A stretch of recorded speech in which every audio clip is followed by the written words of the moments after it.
2 Samuel അധ്യായം 16. ദാവീദും ശിമേയിയും.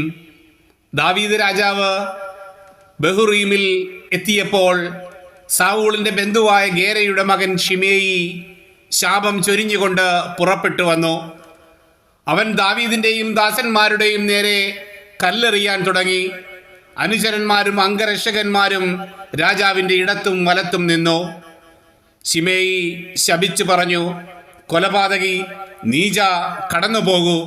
സാവൂളിന്റെ സ്ഥാനത്ത് വാഴുന്ന നീ അവന്റെ കുടുംബാംഗങ്ങളെ കൊന്നതിന് കർത്താവ് പ്രതികാരം ചെയ്തിരിക്കുന്നു. കർത്താവ് നിന്റെ മകൻ അബ്സലോമിന് രാജത്വം നൽകിയിരിക്കുന്നു. നിന്റെ നാശമടുത്തു, നീ രക്തം ചൊരിഞ്ഞവനാണ്. അപ്പോൾ സെരൂയയുടെ മകൻ അബിഷായി പറഞ്ഞു, ഈ ചത്ത പട്ടി എൻ്റെ യജമാനനായ രാജാവിനെ ശപിക്കുന്നുവോ? ഞാൻ അവൻ്റെ തല വെട്ടിക്കളയട്ടെ. എന്നാൽ രാജാവ് പറഞ്ഞു, സെരൂയയുടെ പുത്രന്മാരെ, നിങ്ങൾക്ക് എന്തു കാര്യം? ദാവീദിനെ ശപിക്കുക എന്ന് കർത്താവ് കൽപ്പിച്ചിട്ടാണ് അവനത് ചെയ്യുന്നതെങ്കിൽ അരുതെന്ന് പറയുവാൻ ആർക്കു കഴിയും?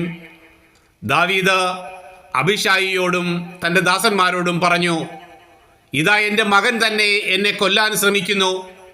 ഈ ബെഞ്ചമിൻ വംശജൻ ഇങ്ങനെ ചെയ്യുന്നതിൽ പിന്നെ എന്തത്ഭുതം? അവനെ വെറുതെ വിട്ടേക്കൂ. അവൻ ശപിക്കട്ടെ. കർത്താവ് കൽപ്പിച്ചത് കൊണ്ടത്രേ അവൻ ശപിക്കുന്നത്.